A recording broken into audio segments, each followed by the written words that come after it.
1절 제가 읽겠습니다. 1절 있습니다. 527쪽에 있습니다. 구약 527쪽에 있습니다. 527쪽, 구약 527쪽입니다. 열왕기상 1장 9장 1절에서 9절 1절 제가 읽겠습니다. 구약 527쪽에 있어요. 1절 읽습니다. 솔로몬이 여호와의 성전과 왕궁 건축하기를 마치며 자기가 이루기를 원하던 모든 것을 마친 때에 여호와께서 전에 기브온에서 나타나신 같이 다시 솔로몬 여호와께서 그에게 이르시되 내 기도와 내가 내 앞에서 간구한 바를 내가 들었은즉 나는 내가 건축한 이 성전을 거룩하게 구별하여 내 이름을 영원히 그곳에 두며 내 눈길과 내 마음이 항상 거기에 있으리니 내가 만일 내 아버지 다윗이 행함같이 마음을 온전히 하고 바르게 하여 내 앞에서 행하며 내가 내게 명령한 대로 온갖 일에 순종하여 내 법도와 율례를 지키면 내가 내 아버지 다윗에게 말하기를 이스라엘의 왕위에 오를 사람이 내게서 끊어지지 아니하리라 한대로 내 이스라엘의 왕위를 영원히 견고하게 하려니와 만일 너희나 너희의 자손이 아주 돌아서서 나를 따르지 아니하며 내가 너희 앞에 둔 나의 계명과 법도를 지키지 아니하고 가서 다른 신을 섬겨 그것을 경배하면 내가 이스라엘을 내가 그들에게 준 땅에서 끊어버릴 것이요 내 이름을 위하여 내가 거룩하게 구별한 이 성전이라도 내 앞에서 던져버리리니 이스라엘은 모든 민족 가운데서 속담거리와 이야기거리가 될 것이며 이 성전이 높을지라도 지나가는 자마다 놀라며 비웃어 이르되 여호와께서 무슨 까닭으로 이 땅과 이 성전에 이같이 행하셨는고 하며 같이 읽습니다. 대답하기를 그들이 그들의 조상들을 애굽 땅에서 인도하여 내신 그들의 하나님 여호와를 버리고 다른 신을 따라가서 그를 경배하여 섬김으로 여호와께서 이 모든 재앙을 그들에게 내리심이라 하리라 하셨더라. 아멘. 오늘 설교 제목을 구원 이후의 삶이라고 잡았는데요.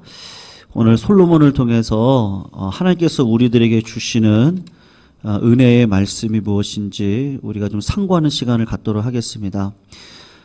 우리가 순서에 따라서 8장을 한 3번 정도를 살폈는데 8장을 보시면 제사장이 여호와의 법궤를 7년 6개월 동안 지었던 성전 지성소에다가 안치를 하는 장면이 나옵니다.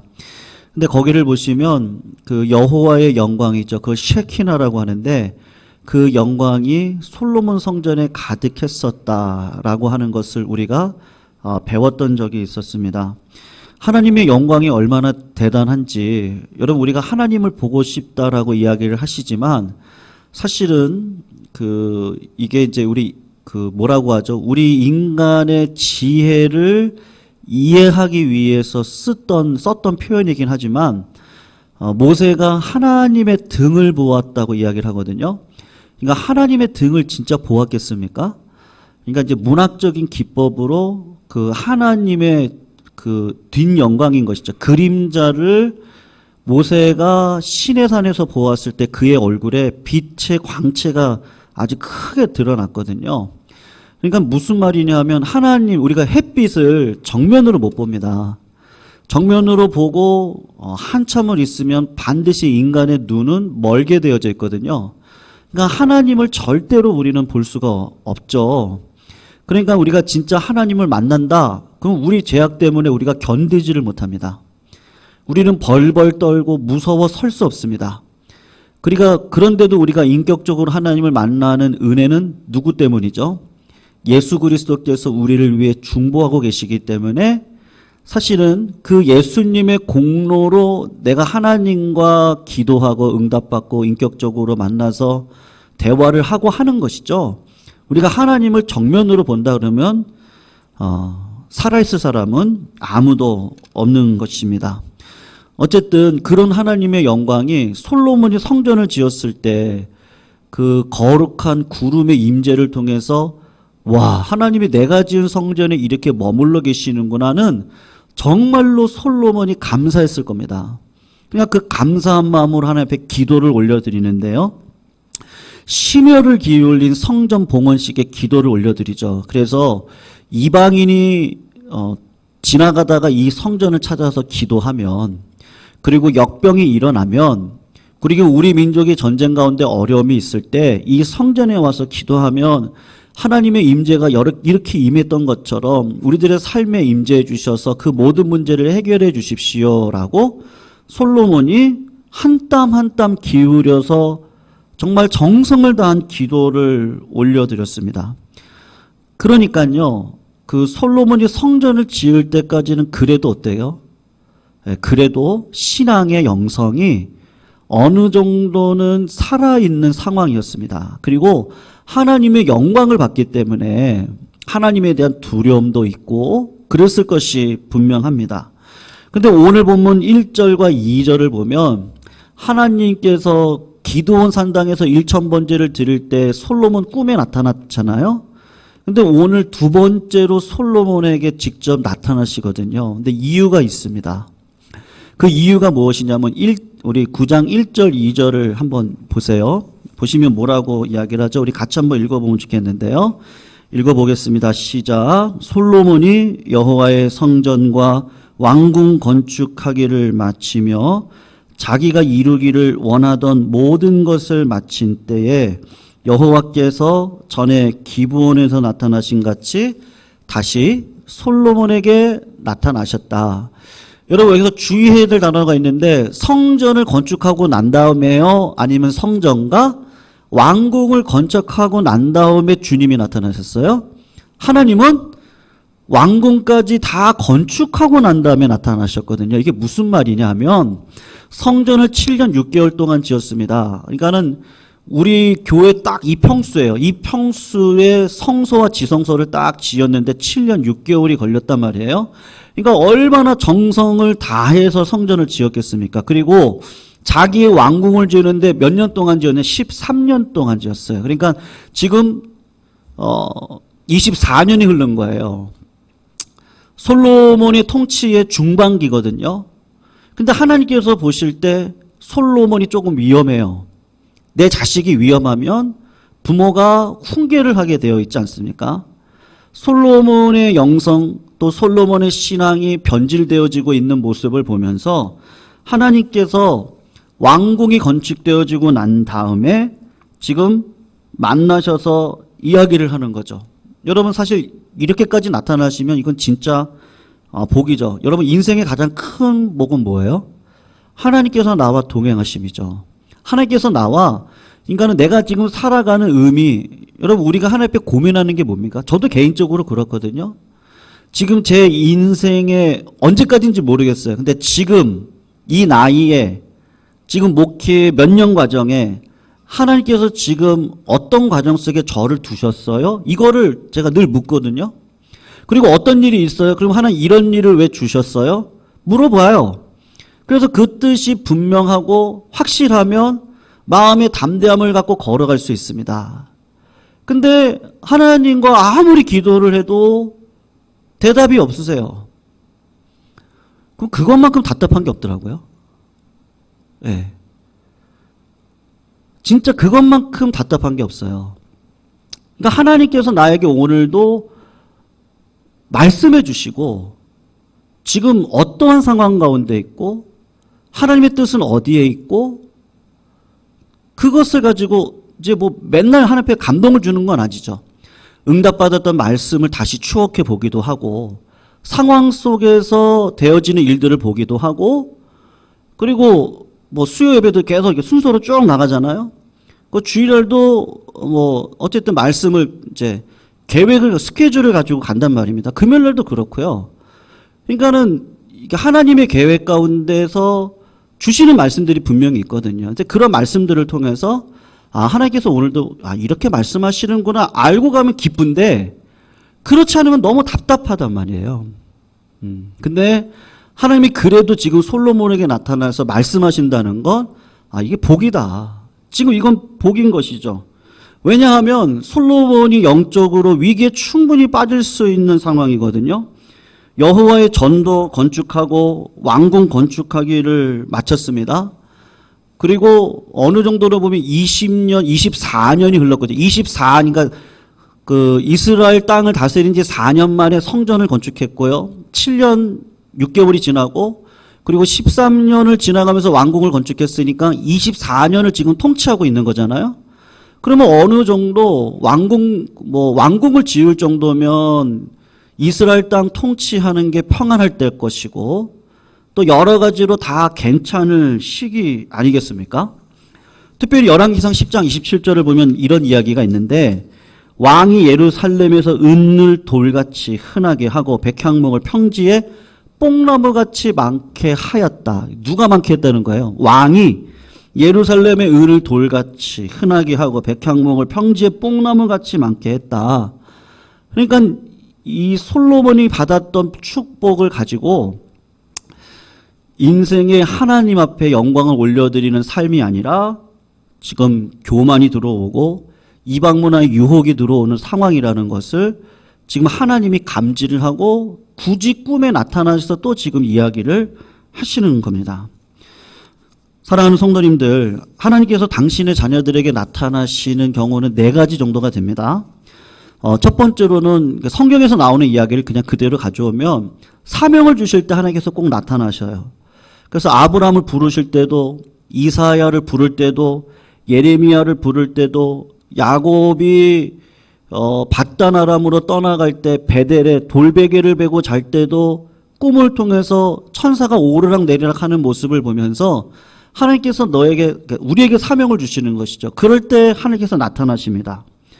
두 번째로 하나님이 나타나실 때는 은혜를 주실 때, 위로를 주실 때거든요. 솔로몬이 기브온 산당해가지고 1000번제를 드릴 정도로 헌신했던 마음이 있어요.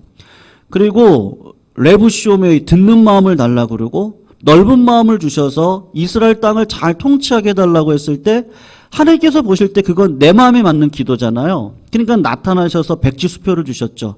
네가 지혜를 구하니까 내가 모든 것을 주겠다라고 이야기를 하십니다. 위로를 주시는 거예요. 노아도 마찬가지입니다. 모두가 타락하고 육체로 살아갈 때 의인이었던 노아에게 나타나셔서 구원의 방주를 지으라는 사명도 주시지만 네가 살아온 것에 대한 결과로 은혜를 주시는데 살 길을 열어주시는 것이죠. 방주를 만들라고 이야기를 합니다. 다니엘도 마찬가지죠. 느부갓네살 왕의 꿈을 해석할 수 있는 은혜를 주셨어요. 왜 주셨겠습니까? 하나님께서 보실 때 다니엘은 15살에 뜻을 정하고 이방 왕이 주는 그 음식은 여러분 같이 먹다 보면 뭐가 따라 들어옵니까? 그 사람의 삶의 문화가 있거든요. 여러분 원수랑은 같이 식사 안 해요. 내가 싫어하는 사람은 절대로 식사하지 않습니다. 근데 억지로 이방 사람들하고 식사를 하면 먹다 보면 그들의 삶에 대한 이야기가 나오고 그 삶의 패턴들이 있고 한 번, 두 번 먹다 보면 그들의 삶을 배우게 되어 있거든요. 그렇게 살아가다가 잘 먹고 잘 살기는 하겠는데 이렇게 살다가 내가 하나님 앞에 버림받는 인생이 되겠구나. 다니엘에게 신기하게도 그런 마음이 있었단 말이에요. 그래서 바벨론에서 주시는 음식 내가 먹지 않고 율법에서 금한 음식은 내가 안 먹으며 하나님께서 허락한 음식만 먹겠다고 15살에 결심을 하고 80살 사자굴에 들어갈 때까지요. 그의 신앙을 지켜가는데 그 중간에 딱 뭐가 있습니까? 꿈을 해석할 수 있는 능력이 다니엘에게 있는 거예요. 하나님이 일부러 그에게 나타나셔서 그에게 은혜를 주시고 격려를 주시고 지금 이 믿음 생활을 잘하고 있는데 그것을 잘할 수 있도록 하나님이 격려하실 때 나타나십니다. 그리고 세 번째로 택한 자녀의 삶에 오늘과 같은 사건이죠. 불순종과 타락으로 인해서 위기가 닥칠 때 하나님께서 나타나셔서 재조정을 하시려고 나타나는 경우가 있습니다. 다윗이 밧세바를 범하고 그의 남편 우리아를 죽이고 그의 영성이 완전히 죽었을 때 나단 선지자를 통해서 당신이 그 사람입니다. 그랬을 때 다윗이 회개를 합니다. 오늘 보면 솔로몬의 경우처럼 너무나 큰 번영과 형통 속에서 타락의 기미가 있죠. 그럴 때 돌아서서 온전한 축복의 자리에 서도록 하기 위해서 나타나셨습니다. 아브라함이 이스마엘을 선택해서 14년 동안 하나님을 버리고 자아 만족한 상황 속에서 살아갈 때 하나님께서 나타나서 책망하시죠. 그리고 이삭을 줄 것이니까 나는 전능한 하나님이니까 내 앞에 행해서 완전하라고 말씀을 하십니다. 그러니까 꾸짖을 때도 하나님께서 나타나셔요. 그리고 그래도 안 되면 어떻게 하시죠? 하나님께서 사건, 사고를 일으키시죠. 창세기 34장을 보면 야곱이 하나님의 보호하심과 인도하심에 따라서 밧단 아람에서 약속의 땅으로 돌아가는데 세겜 땅에 딱 머물렀는데 여기가 살기 좋거든요.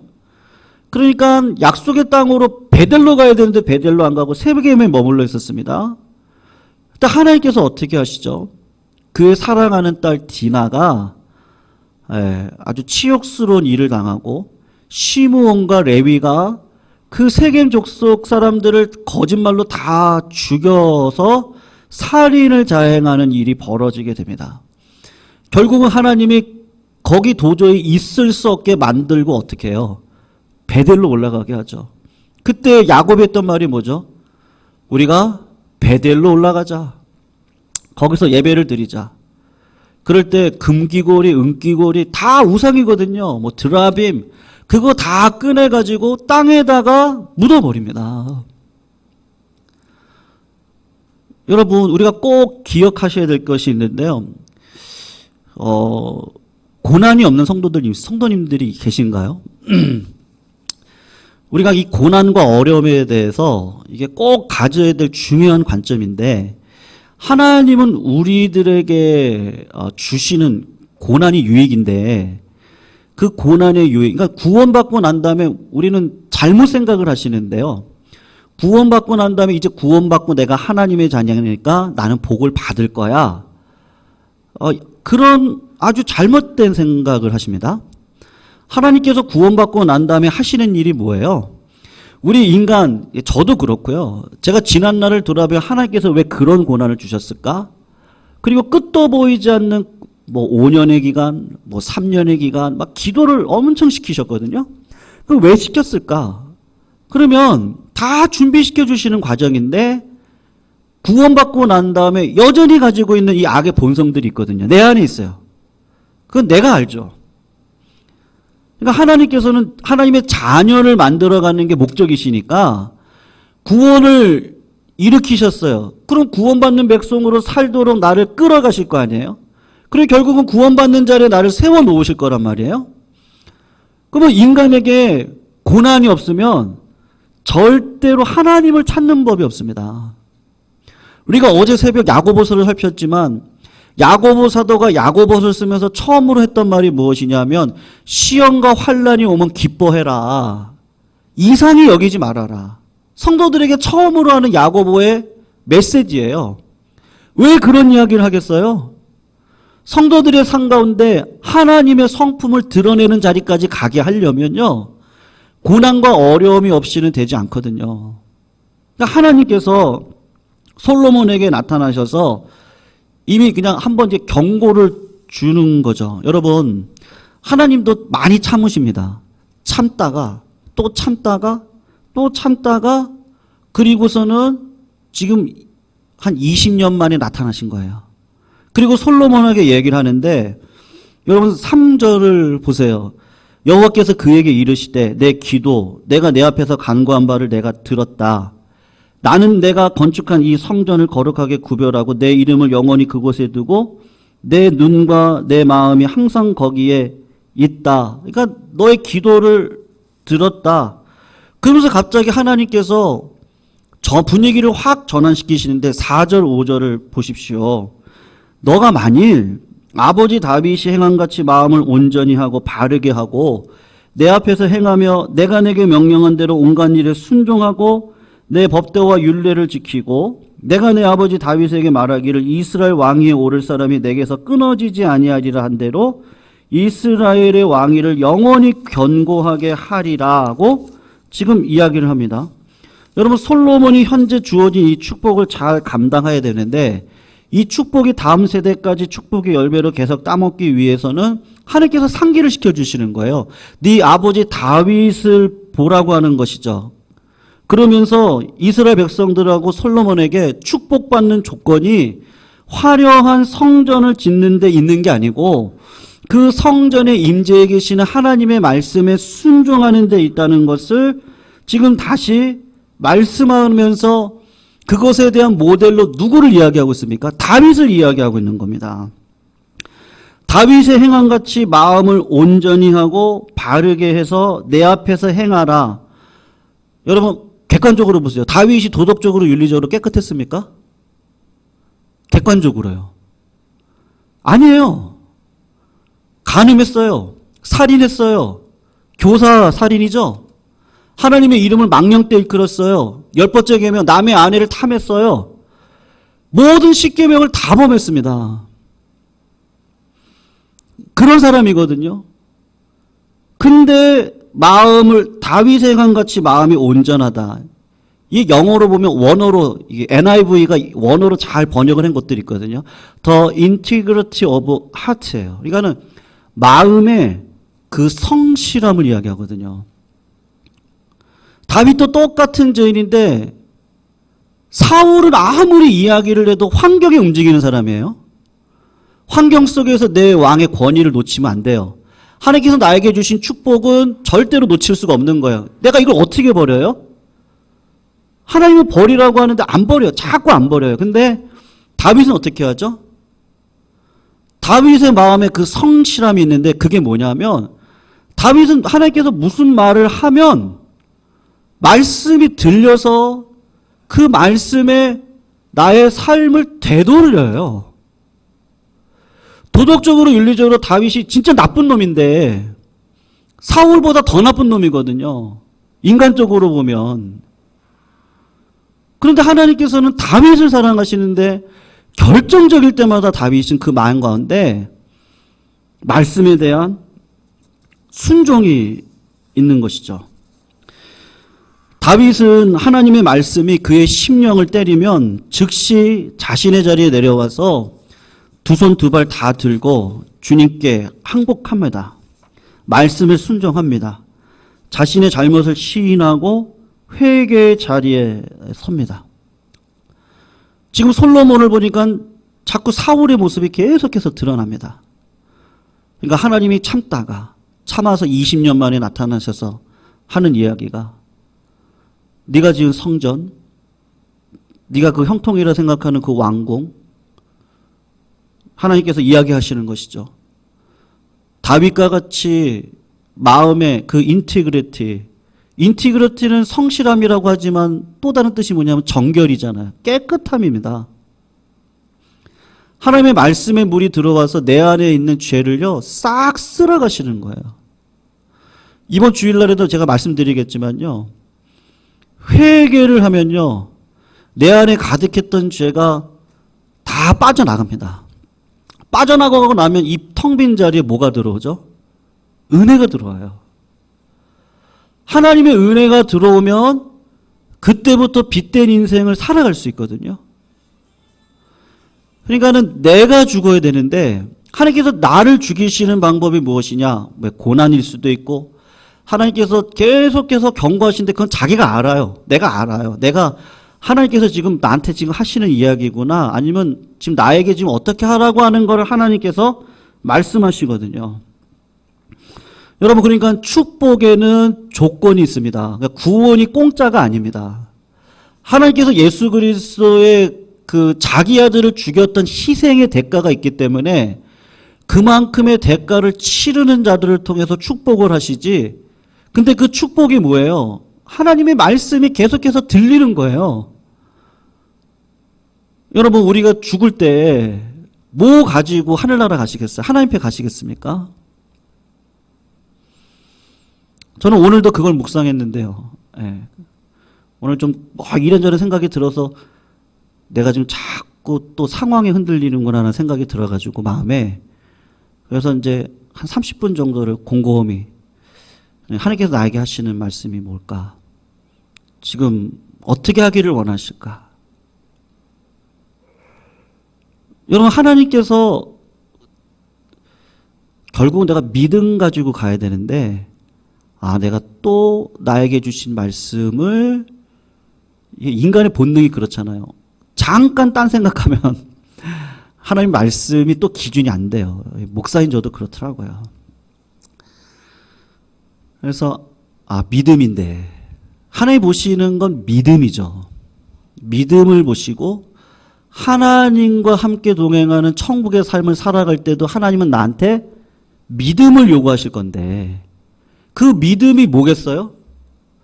그냥 톡 까놓고 얘기했을 때 믿음이 뭐예요? 내가 40년, 50년 신앙생활 했어요. 제가 지금 50년 신앙생활 했어요. 우리 아버님 초등학교 2학년 때부터 지금까지 그 교회 섬기시니까 70년 넘게 섬겼어요.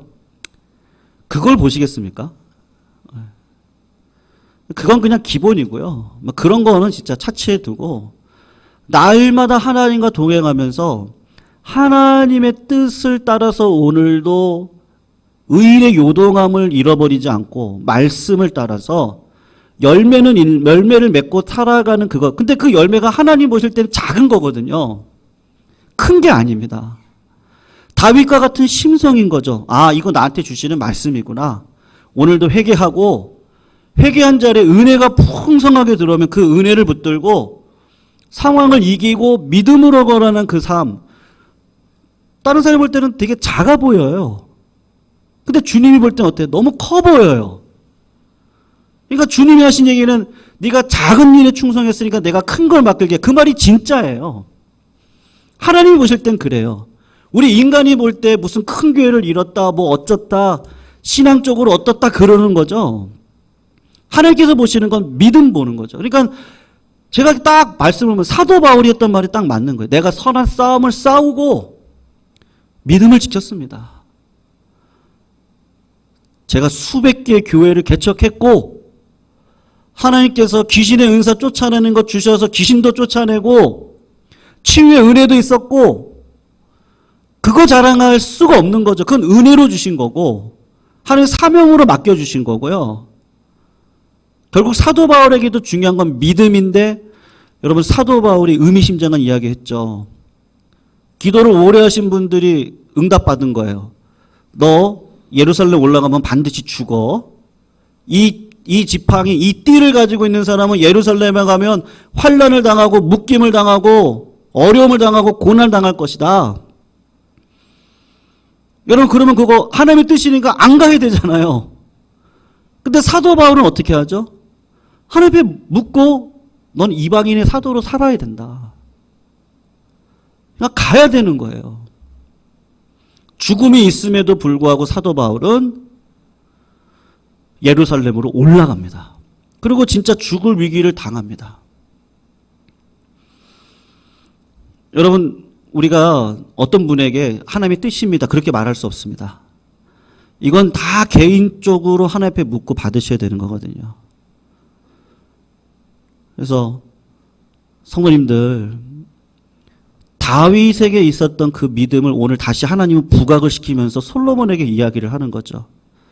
다윗의 그 마음의 깨끗함, 그 다윗의 그 마음 가운데 있는 그 하나님이 말씀하시면 그 뜻에 내가 순종하겠습니다라고 하는 그 마음, 하나님이 보실 땐 그게 복이었던 거였어요. 근데 여러분, 솔로몬이 솔직히 잘해서, 자기가 잘해가지고 성전을 짓고 왕궁을 지은 겁니까?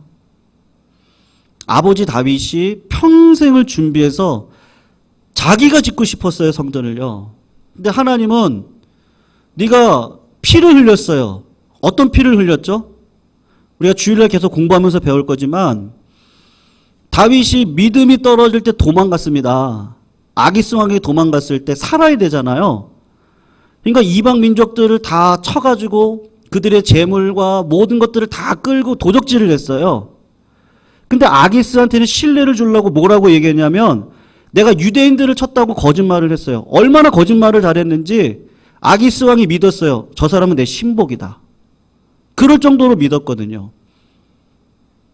그 거짓말이 탄로날까 봐 내가 침공했던 이방 민족을 다 죽였어요. 전부 다 죽였어요. 애들까지 다 죽였어요. 그렇게 잔인한 사람이 다윗입니다. 하나님은 그거를 기억하시는 거예요. 네가 의롭지 않은 피를 흘렸다는 거예요. 전쟁을 하면서 피를 흘리는 건 당연한 일인데 너의 유익을 위해서 피를 흘렸던 그 사건 때문에 너는 성전을 못 져. 그때 다윗이 어떻게 하죠? 다윗의 마음 가운데 다윗도 나쁜 놈이고 사울도 저도 나쁜 놈이고요.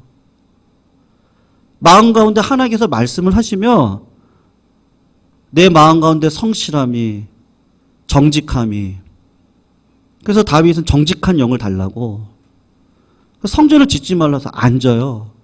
그리고 솔로몬한테 넘기거든요. 여러분, 솔로몬이 자기가 잘나서 진 겁니까? 다윗 아버지의 준비가 있었거든요. 그러니까 다 은혜인데 이제 통치의 중반을 지나가는 이 시점에 보니까 왕은 말도 많이 두면 안 되고 여자도 많이 두면 안 되는데 여자를 1000명을 두죠. 그리고 왕이요. 은금을 그냥 돌같이 많이 쌓아놓는 거예요. 그러니까 하나님이 보실 때 진짜 위기인 거예요. 말씀에 순종하진 않고 있는 거예요. 그러니까 요 기간에 딱 나타나셔서 아버지 다윗에 대한 신앙을 이야기를 하면서 오늘 6절에서 9절 말씀을 성도님 한번 보십시오.